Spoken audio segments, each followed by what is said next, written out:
Yes, sir. Um, the studio that you shot there with, like, what was the extent of what was the duration of the shooting of that movie? The time, that's considered a low budget shoot. Usually, it was a 28-day shoot. My participation was about 3 weeks. We shot in Nashville and Insane Asylum, or former Insane Asylum in Los Angeles. The director of the film, Michael Winnett, is a graduate of USC Film School. He graduated #1, but it took him about 8 years to get this film financed and done, so this became his calling card.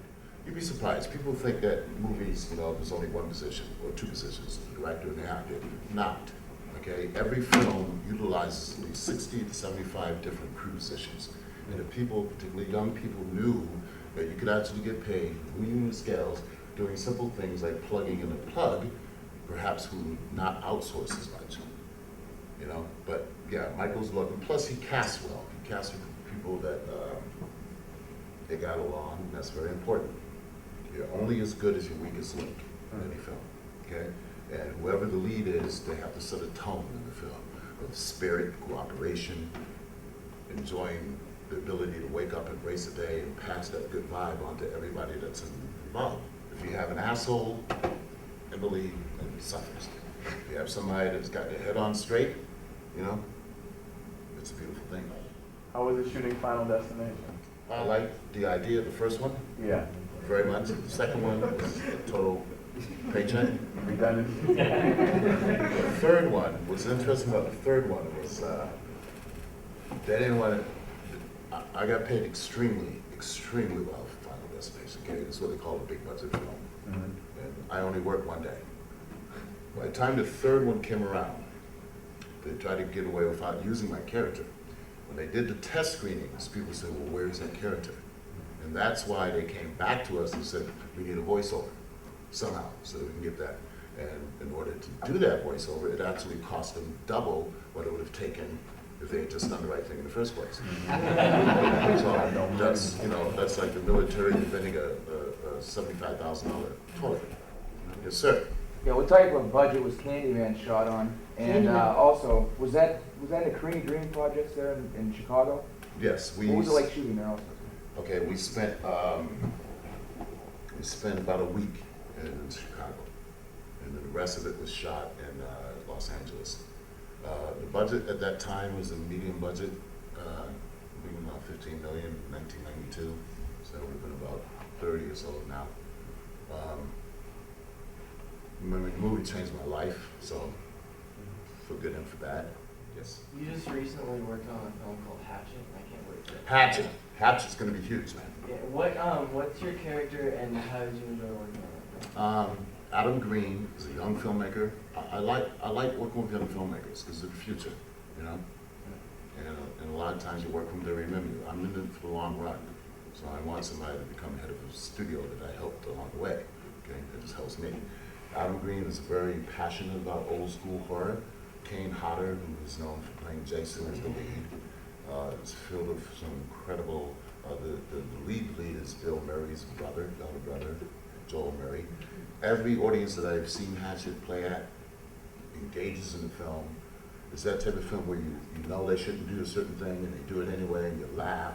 The kills are original. We have one scene in this film. I play a character called Reverend Zombie, who tried to, kids come to me, they want to go out in the swamp.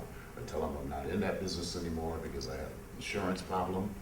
Like somebody died on me and I'm having a nervous breakdown. So in part 2, because everybody got killed in the first one, I'm sorry. But in a good way.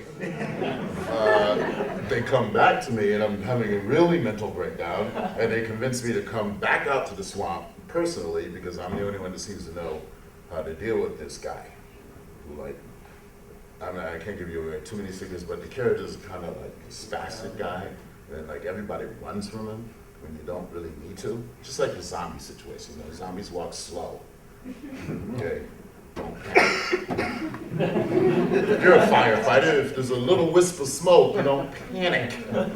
Right? You get it out, but you don't panic. Because panic causes confusion. Confusion causes chaos.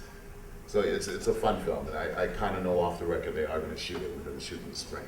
all these little parts that I do, you know, all of it goes into my real goal, which is to become a director. Your film, the one you're talking about in Pennsylvania, is that actually going to be shot here and there? The one I'm trying to get going? Yes. Hopefully. Yeah. That's the What- goal. why I mean, I did spent you 3 do that? hours at the Pennsylvania Film Commission people yesterday, and they all kind of like shook their heads and What is it? now come to Monday, we'll find out how much we want, because the reality is, I have interest in Louisiana, with the Louisiana Film Commission. They've already said to me, you know, why are you going there? Well, you can come here. And my first response was, A, the movie's not called Baton Rouge, it's called Erie. So I would really like to give us a shot at convincing the Pennsylvania people that it's in their best interest to house a film cast and crew for 28 days, and how that impacts the local economy, how it's good for publicity, how people may be exposed to jobs and internships that they didn't know exist. 90% of directing is casting. So you cast the right person in the right role, the right spirit, and 90% of your job is done. That's why I've worked with Clint, and that's what Clint does. He never does more than 2 takes. That's all you need if you got the right person. So, I mean, as a first-time director, yeah, I mean, there's going to be Anchor Bay is probably going to be distributing this film. So there'll be a representative from them on the set looking over my shoulder, making sure I'm not burning thousands of dollars. And I won't, because I wrote the script, so I already know in my head how I want to shoot it. And my job is to make you feel just that, confident, and to bring me your A game. I don't want your B game, I don't want your C game, but I'm not going to bombard you about it. Whatever it takes. An actor's biggest responsibility is to take care of themselves. So if they're shooting at 7 in the morning, they show up at 7 in the morning and they're ready to work. Fortunately, there are some people that fall off from that for whatever various reasons there are, temptations there are, you know, but to me, acting is a gift. You're being paid quite enormous amounts of money to just basically make believe, to pretend, to do the things we did when we were kids in the backyard, you know, that's it. Another thing that will solve my problem as a first-time director, I'm going to surround myself by professionals in their key departments. My DP, who's the guy that actually composes the shot, who will be like someone that knows the camera language, you know? So I have that trust. I'm going to have a line producer that is crunching the money continuously, telling me, you know, there's overtime issues you got to worry about, there's lunchtime issues you got to worry about, all these little things. So get myself a brilliant costume person, you know? That's their job. I know as long as I approve it or not approve it. That's it. You know, great soundtrack. That I'm starting. I have some great musical friends, so it's going to be a very interesting soundtrack.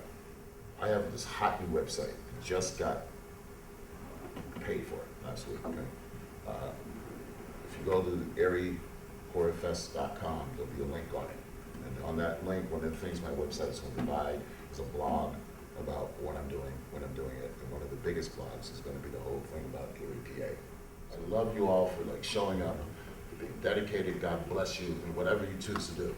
Okay, it's your world.